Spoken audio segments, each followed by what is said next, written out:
Pursuit of the Truth, bab 484-485. Untuk melihat video selengkapnya, sahabat bisa kunjungi playlist yang telah Sabta Novel sediakan. Yuk mari, kita berimajinasi bersama dan masuk ke alur ceritanya.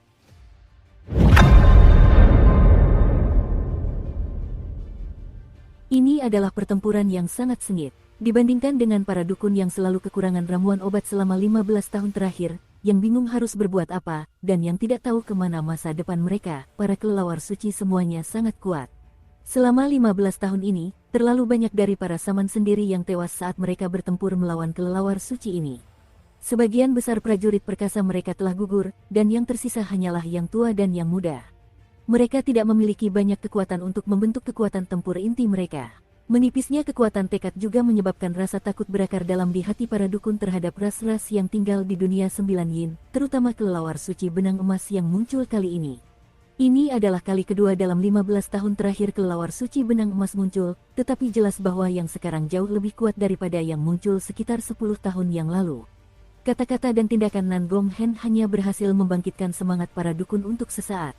Begitu pembantaian dimulai, energi ini tidak mampu bertahan lama. Jeritan kesakitan yang melengking memenuhi udara. Di hadapan kelelawar suci yang tinggi, para dukun hanya bisa melawan dengan sia-sia. Sekalipun mereka berjuang dan melawan balik, kelelawar suci memiliki tubuh yang sekuat berserker dan memiliki kemampuan ilahi yang melampaui kekuatan para dukun.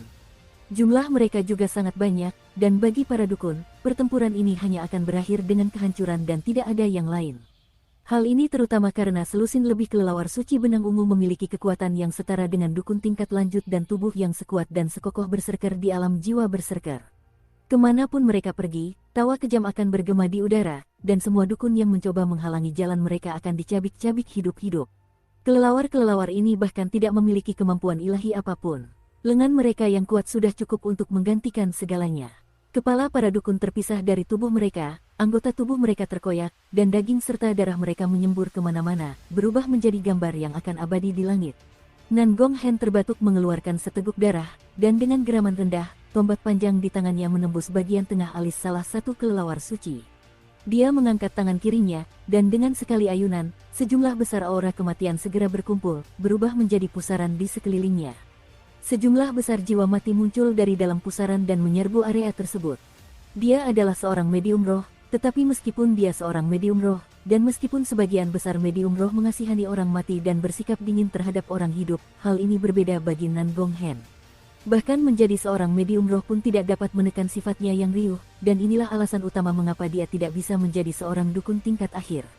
Saat para anggota sukunya terus berjatuhan di belakangnya dan jumlah mereka berkurang dengan cepat, dan suara gemuruh yang berasal dari aksi bunuh diri bergema di udara, intensitas pembantaian ini mencapai puncaknya. Mereka yang menghancurkan diri sendiri adalah para tetua suku. Kehancuran yang mereka sebabkan sebelum kematian mereka menjadi pendorong bagi semua dukun. Berjuanglah, meskipun kita mati, teriak Nan Gong Hen. Berjuanglah untuk diri kita sendiri. Berjuanglah untuk rakyat kita. Ubahlah nasib kita sendiri dalam pertempuran ini. Di tengah kegilaan kita, raihlah masa depan kita. Semua mata para dukun sudah memerah. Jika satu dari mereka tidak mampu menghadapi kelelawar suci ini, maka 2 orang akan bertarung bersama, dan jika 2 orang masih belum cukup, 3 orang akan bertarung bersama. Namun demikian, dalam situasi di mana jumlah kelelawar suci tidak kurang dari jumlah dukun, dan jumlah kematian di antara para dukun terus meningkat, darah memenuhi udara dan bumi. Jeritan kesakitan yang melengking bergema di sekitar. Di sebelah kanannya, Nan Gong Hen melihat kepala salah satu anggota sukunya terlepas dari lehernya. Darah menyembur keluar dari luka tersebut, dan beberapa tetes bahkan mengenai wajah Nan Gong Hen.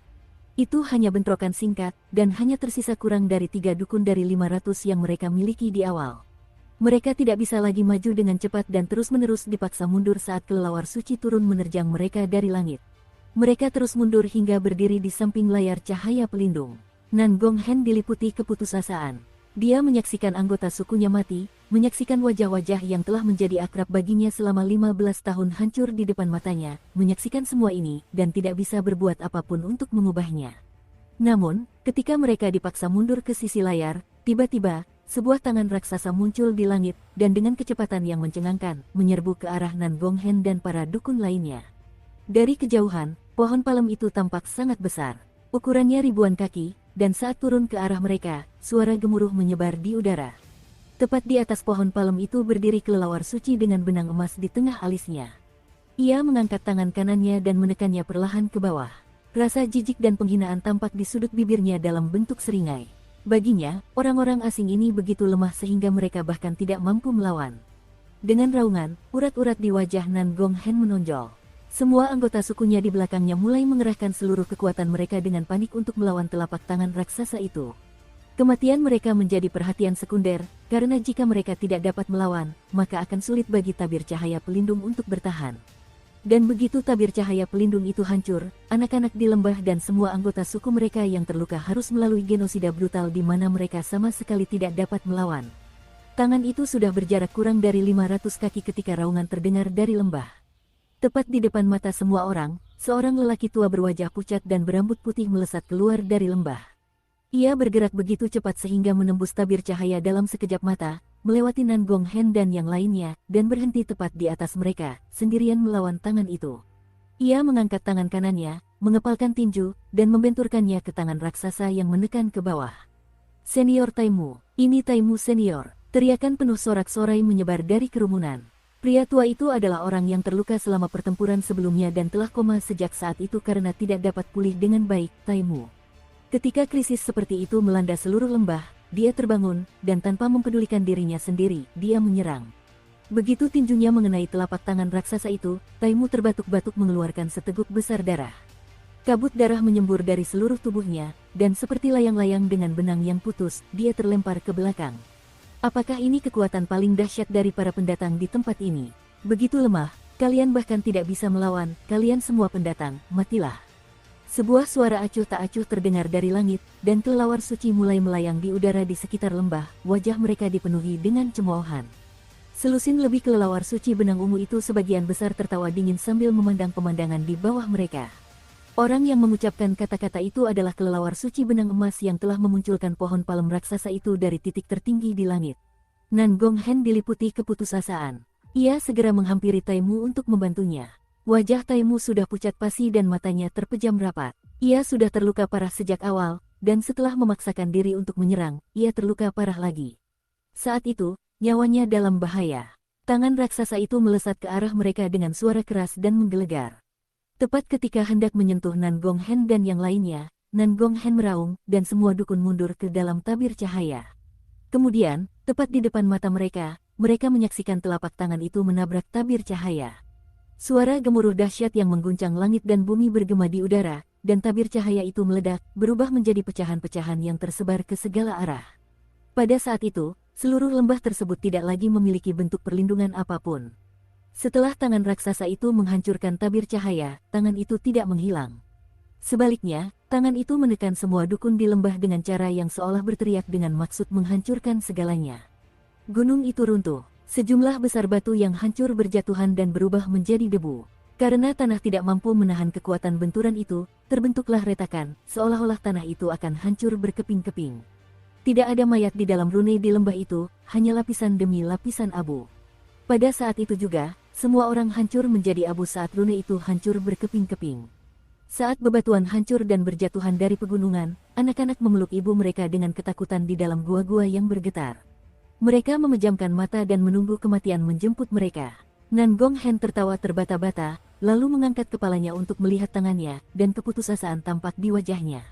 Itulah masa depan kita, biarlah kita semua mati. Tepat pada saat itu, suara acuh tak acuh kelelawar suci benang emas masih bergema di seluruh area, dan rasa jijik dalam kata-katanya sangat jelas terlihat. Petik 2 titik titik titik. Semua orang luar, matilah. Namun tepat pada saat telapak tangan raksasa itu berjarak kurang dari 300 kaki dari Nan Gonghen dan yang lainnya, pada saat mereka semua jatuh ke dalam keputusasaan, suara yang sama-sama angkuh terdengar seperti guntur yang menggelegar di antara langit dan bumi, dengan kekuatan yang melampaui kekuatan kelelawar suci benang emas. Aku, itulah kata pertama dari suara itu.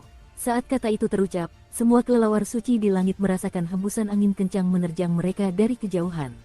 Kekuatan angin itu seperti raungan dahsyat dari surga itu sendiri, dan benar-benar berhasil mendorong mereka mundur tanpa kehendak mereka. Ini adalah kata kedua. Ketika kata pertama itu terdengar, yang lain mendapat kesan bahwa kata itu masih jauh, tetapi ketika kata kedua sampai kepada mereka, mereka merasa seolah-olah kata itu diucapkan tepat di samping telinga mereka. Rasanya seperti guntur besar yang menggelegar di langit, menyebabkan semua kelelawar suci yang mendengarnya merasakan dentuman keras di kepala dan jiwa mereka. Dengan kecepatan yang tak terlukiskan, seberkas cahaya keemasan muncul di dalam lembah, dan tepat di bawah telapak tangan raksasa itu, cahaya keemasan itu berubah menjadi seseorang. Wajahnya tidak terlihat jelas, satu-satunya yang terlihat hanyalah dia mengangkat tangan kanannya dan mengulurkan satu jari. Kemudian, dengan santai, dia mengetuk bagian tengah telapak tangan raksasa itu. Juga, ini adalah kata ketiga. Kata itu terdengar tenang, tetapi memberi kesan kepada orang lain bahwa kata itu mengandung semacam hukum universal yang menggantikan semua suara di sekitarnya. Orang itu sangat kecil dibandingkan dengan telapak tangan, tetapi begitu jarinya menyentuh tangan raksasa itu, dentuman dahsyat menggema di udara dan menyebar hingga ratusan lis. Gelombang benturan besar juga menyebar ke segala arah saat dentuman itu bergema di udara, dan bergerak maju seperti embusan angin kencang, seperti gelombang dahsyat yang menyapu laut. Saat suara dentuman menggema di udara, tangan raksasa itu bergetar dan mulai retak sedikit demi sedikit, akhirnya meledak, berubah menjadi gelombang benturan yang melesat mundur ke langit. Petik 2 titik. Orang luar. Dua kata terakhir dalam kalimat itu diucapkan perlahan saat tangan itu hancur berkeping-keping dan terlempar ke belakang. Pada saat itu, ketika hembusan angin kencang berhembus di sekitar area tersebut dengan lolongan yang dahsyat, sosok itu berdiri di udara. Rambut panjangnya menari-nari tertiup angin dan jubahnya seputih salju. Dia adalah pria tampan, dan ada tanda berbentuk berlian di tengah alisnya. Di pundaknya terdapat seekor ular kecil yang kepalanya terangkat dan mendesis dengan lidah bercabangnya menjulur keluar. Pria itu berdiri di sana, dan dia menarik perhatian semua orang. Tatapannya begitu dalam, seolah-olah mencakup seluruh surga. Gelombang cahaya keemasan menyebar dari seluruh tubuhnya, membuatnya tampak seperti mengenakan lapisan baju zirah emas. Selain tatapan yang dalam itu, ada juga pancaran di matanya yang akan menanamkan rasa takut di hati orang lain, dan semua kelelawar suci yang bersentuhan dengan tatapan itu merasakan suara gemuruh bergemuruh di pikiran mereka. Seolah-olah hanya dengan satu tatapan ke matanya, tubuh mereka akan hancur berkeping-keping. Ini adalah suatu bentuk kekuatan, kekuatan yang melampaui semua bentuk kekuatan di tempat ini. Ini adalah suatu bentuk kekuatan. Kekuatan yang bisa membuat telapak tangan tadi hancur berantakan hanya dengan satu jari, bisa membuat seluruh pembantaian ini membeku di tempatnya hanya dengan satu kalimat, bisa membuat semua kelelawar suci ini terdiam karena terkejut. Aku juga orang luar. Su Ming mengangkat kepalanya dan memandang kelelawar suci di langit, serta kelelawar suci benang emas yang ekspresinya berubah drastis saat berdiri di titik tertinggi di langit. Darah dan pembantaian di tempat ini membuat ekspresi Su Ming berubah muram. Jika dia datang sedikit lebih lambat, mungkin tidak akan ada yang selamat di tempat ini. Jika itu benar-benar terjadi, maka dia perlu memikirkan cara lain untuk mendapatkan jawaban yang diinginkannya. Lagi pula, meskipun orang-orang yang meninggal adalah dukun-dukun ini terlalu mirip dengan berserker. Metode kultivasi dan keterampilan mereka mungkin berbeda, tetapi mereka tetap manusia. Namun, makhluk-makhluk di langit itu memiliki sayap kelelawar yang tumbuh di punggung mereka dan jelas merupakan ras lain yang berasal dari tempat ini. Mereka tampak sangat aneh, tetapi bagi Su Ming, mereka terasa agak mirip dengan Wings of the Moon. Saat ekspresi kelelawar suci berubah dengan cepat, Su Ming mendengus dingin dan melangkah ke langit. Kelelawar suci benang emas di langit berteriak melengking tepat pada saat itu. Saat ia meraung, ekspresi kegilaan dan keganasan muncul di wajah kelelawar suci lainnya di sekitarnya. Mereka langsung menyerbu ke arah Su Ming, dan belasan kelelawar suci benang ungu itulah yang memimpin serangan. Ekspresi Su Ming tetap muram seperti biasanya. Cahaya keemasan menyinari seluruh tubuhnya, dan dia bahkan tidak repot-repot menggunakan kemampuan ilahi apapun. Sebaliknya, dia mengangkat tangan kanannya, mengepalkannya, dan melayangkan tinjunya lurus ke depan. Saat itu, seperenam tulangnya telah berubah menjadi tulang berserker, dan Su Ming hanya memiliki perkiraan kasar tentang kekuatannya. Dia belum memiliki perbandingan apapun untuk mendapatkan gambaran spesifik tentang seberapa kuat dirinya saat ini. Itulah mengapa kelelawar suci ini menjadi cara yang bagus baginya untuk mengukur kekuatannya sendiri.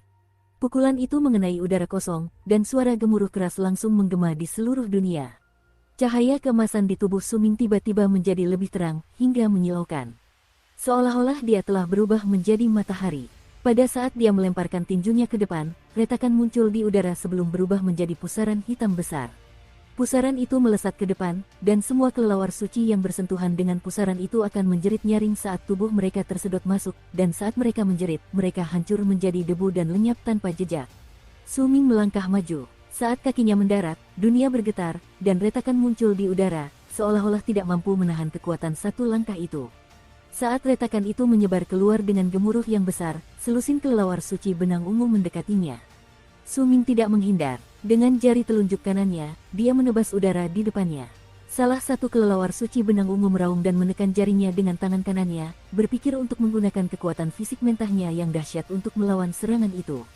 Kemudian, dengan tangan kirinya yang berbentuk cakar, ia mencakar dada Su Ming.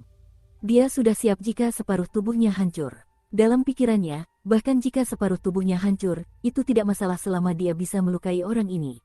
Namun, dia tidak menyangka akan merasakan kekuatan yang tak terlukiskan meledak dari tangan kanannya saat bersentuhan dengan jari Su Ming.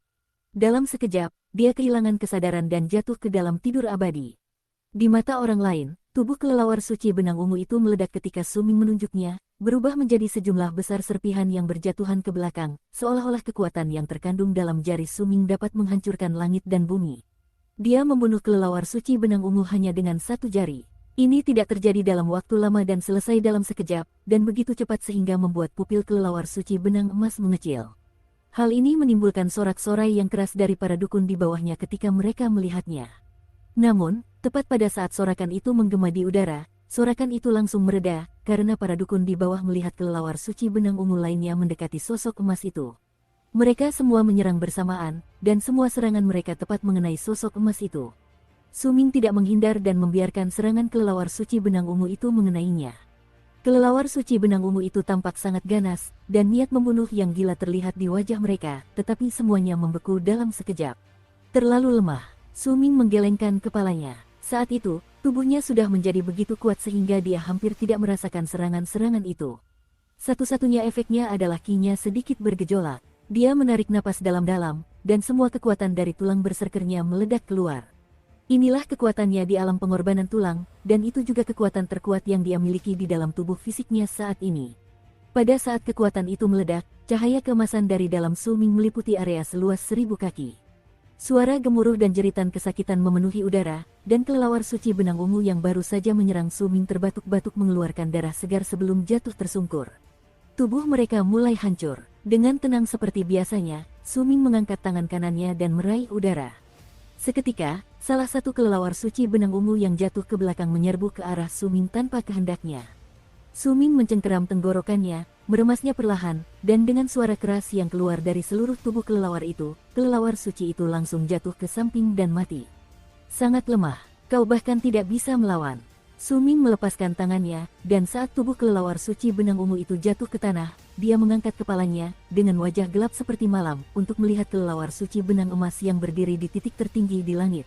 Kata-katanya saat itu persis sama dengan kata-kata yang disampaikan oleh kelelawar suci benang emas kepada kerabat takdir sebelumnya. Dia hanya mengembalikannya kepada makhluk itu.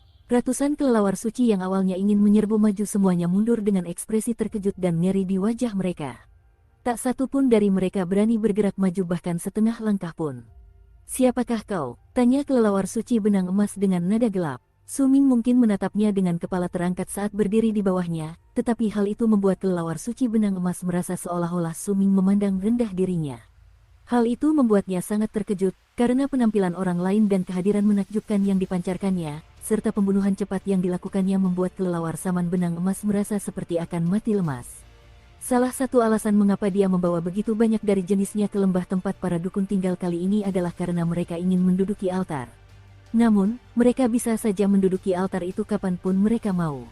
Bisa saja lebih awal, atau lebih lambat, tetapi karena tempat ini adalah titik persimpangan antara ketiga ras dan mereka telah membuat janji dengan roh 9 yin di masa lalu, mereka harus membiarkan segelintir dukun bertahan hidup. Itulah mengapa para dukun dapat bertahan hingga hari ini. Jika tidak terjadi kecelakaan, para dukun akan terus melemah. Mereka tidak akan musnah dalam waktu singkat, tetapi perlahan-lahan akan diperbudak dan dijadikan mangsa. Ada alasan yang sangat penting mengapa dia memilih untuk datang pada saat ini. Alasan ini disebabkan oleh hilangnya bulan ke-10. Pada saat yang sama ketika bulan ke-10 menghilang, hanya 4 kelelawar suci benang emas di antara seluruh ras mereka yang merasakan panggilan leluhur suci mereka secara bersamaan. Kehendaknya jelas tersampaikan dalam panggilan itu, dan itu adalah keinginan untuk sebuah persembahan yang terbuat dari darah dan jiwa orang-orang luar. Mungkin keinginan itu ditujukan kepada satu orang, mungkin juga ditujukan kepada seluruh ras.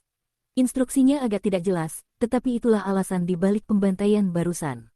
Semua jiwa dari mereka yang baru saja meninggal telah diam-diam dibawa pergi oleh kelelawar suci, dan hal yang sama juga terjadi pada darah dan daging yang mereka tumpahkan. Namun, dengan kemunculan Suming dan perubahan mendadak dalam seluruh pembantaian ini, kelelawar suci benang emas mau tak mau mengalami perubahan drastis dalam ekspresinya. Ia memiliki firasat samar bahwa mungkin leluhur sucinya tidak menginginkan semua orang luar sebagai persembahan, melainkan hanya seorang prajurit yang sangat kuat dari antara mereka. Dengan ekspresi tenang, Suming tidak lagi mempedulikan kelelawar suci benang emas itu, melainkan berbalik dan menatap ratusan dukun yang menatapnya dengan tatapan kosong. Pandangannya menyapu semua orang itu dan akhirnya tertuju pada Nan Gong Hen. Semua mata para dukun yang bertemu pandang dengannya dipenuhi dengan semangat yang membara. Mereka menundukkan kepala sebagai tanda hormat. Mereka mungkin tidak tahu mengapa Suming datang kepada mereka, tetapi kemunculannya telah menyelamatkan mereka dari bahaya. Mereka dipenuhi rasa terima kasih kepadanya karena telah menyerang kelelawar suci itu. Nan Gong Hen pun demikian. Saat Suming menoleh ke arahnya, ia segera mengepalkan tinjunya dan membungkuk hormat kepadanya. Saya Nan Gong, anggota Fatet Kin. Salam, senior. Terima kasih telah menyelamatkan rakyat saya dari bahaya. Kerangka yang ditakdirkan, kakak Nan Gong, sudah lama sekali kita tidak bertemu. Siapa sangka rasanya seperti banyak hal telah terjadi saat kita bertemu lagi setelah sekian tahun. Kata Suming dengan lesu, merasa agak sentimental. Senior, Anda adalah. Ketika Nan Gong Hen mendengar kata-kata Suming, dia benar-benar terkejut. Dengan mata terbelalak, dia menatap Suming dengan saksama. Perlahan, kebingungan di wajahnya digantikan oleh keraguan, kemudian keraguan itu berubah menjadi ketidakpastian, dan akhirnya, ekspresinya berubah sepenuhnya menjadi ketidakpercayaan. Mosu, kau Mosu. Nan Gong Hen benar-benar bingung. Badai besar berkecamuk di hatinya, dan dia berteriak tak percaya. Saat ia melihat Suming di masa lalu, Suming selalu mengenakan topeng. Sekarang, tidak ada topeng di wajah Suming dan ia menunjukkan wujud aslinya kepada dunia, tetapi suara Suming, kata-katanya, dan segala sesuatu lainnya bagaikan sambaran petir di kepala Nan Gong Hen. Seharusnya aku sudah menduganya. Saat kau meninggalkan acara judi harta karun bersama kedua anak itu di masa lalu, seharusnya kau pergi ke tempat pemakaman naga lilin. Kau menghilang setelah itu, dan bulan ke-10 muncul di langit. Kepala Nan Gong Hen berdengung berisik saat dia bergumam pelan. Mosu, dia Mosu. Aku ingat nama itu. Aku juga ada di sana saat acara judi harta karun itu, dan aku masih tidak bisa melupakan adegan-adegan ajaib yang terjadi saat itu. Tapi dia, bagaimana dia bisa menjadi sekuat itu? Sekarang aku ingat, orang ini sebenarnya mampu mengimbangi serangan senior Taimu di masa lalu, dan saat itu dia hanyalah seorang dukun tingkat menengah. Sekarang, dia menjadi begitu kuat. Keributan terjadi di antara ratusan dukun. Penampilan dan identitas Suming membuat mereka tak percaya. Sulit untuk mengaitkan sosok di masa lalu dengan orang yang ada di hadapan mereka saat itu. Suming tersenyum tipis. Saat melihat Nan Gong Hen, ia sangat tersentuh, tetapi pada saat yang sama, ia juga menyadari bahwa waktu memang berlalu berbeda di dunia abadi dan kekal dibandingkan dengan dunia luar. Seharusnya tidak banyak waktu yang telah berlalu sejak saat itu. Atau sebaliknya, ribuan tahun yang tampak seperti mimpi itu akan menyebabkan dunia luar berubah drastis, dan Nan Gong Hen pun akan lama tinggal kerangka. Mosu, baiklah, kita tidak akan membiarkan apa yang terjadi hari ini berakhir begitu saja. Kita akan bertemu lagi di masa depan. Kelelawar suci benang emas itu menggertakkan giginya, dan mengepakkan sayapnya, ia melesat ke kejauhan. Ayo pergi. Saat dia berbicara, semua kelelawar suci di sekitarnya menghela napas lega. Berhadapan langsung dengan teror kekuatan Suming telah membuat mereka gemetar ketakutan. Mereka mengepakkan sayap mereka dengan cepat, tetapi tepat saat mereka hendak meninggalkan tempat itu, apakah kalian akan pergi begitu saja? Suming berbalik dan menatap dingin ke arah kelelawar suci yang hendak pergi. Catatan penerjemah. Sayap bulan, makhluk-makhluk yang melayani Suming setelah ia mulai berlatih seni berserker api. Mereka kemudian bergabung dengan He Feng, yang berkhianat dan melarikan diri.